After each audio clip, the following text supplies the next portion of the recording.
I had never heard of Bonkers D. Bobcat, and I'm kind of ashamed because this was a Disney TV series in the early 90s, and I pride myself on being a rather big Disney fan, so I'm pleased to have had this education. But the cartoon Petal to the Metal is not amazing. It hasn't made me want to go and check out the TV series, put it that way. This aired in 1992. It's directed by David Block with a voice cast including Jeff Bennett, Rodger Bumpass, Nancy Cartwright, and Jim Cummings. So, pretty amazing voice cast there. And this apparently originally was released with a film, Three Ninjas, which I hadn't heard of, and it was also apparently re-released theatrically with Home on the Range. So if you went to see Home on the Range, I didn't see Home on the Range for quite a few years after it was released, but if you did go and see Home on the Range in the cinema, you might have seen this. I'd be keen to know if you remember seeing that, or maybe you remember seeing it with Three Ninjas. I'm watching it now for the first time, and it's absolutely fine. But as I said, it hasn't made me want to go and rush to watch the TV series. This is about our protagonist, Bonkers D. Bobcat, who is voiced by Jim Cummings.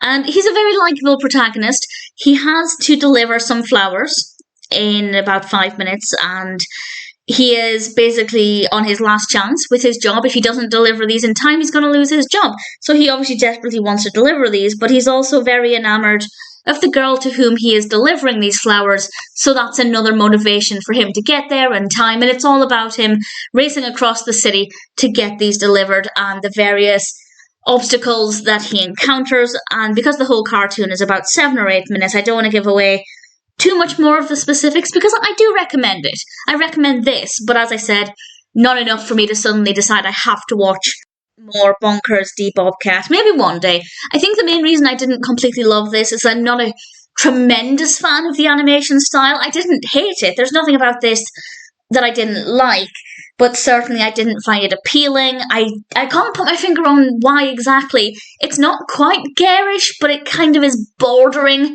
on that and being a bit in your face, and I don't know, I just didn't completely love the style. But again, there's nothing wrong with it, just didn't completely go with my personal taste. The narrative itself is actually pretty decent, the pacing is really good. Obviously, because this is a race against time, it does feel very quick, and I will say it didn't feel as long as it actually was. Not that it felt rushed, but the action was continuously moving forward, and I didn't know how it would end. I won't say how it ended, but I will say I was kind of surprised with how it ended. I think in a good way. I kind of liked the way the narrative went. I think everything made a lot of sense. I think the characters' motivations certainly made a lot of sense.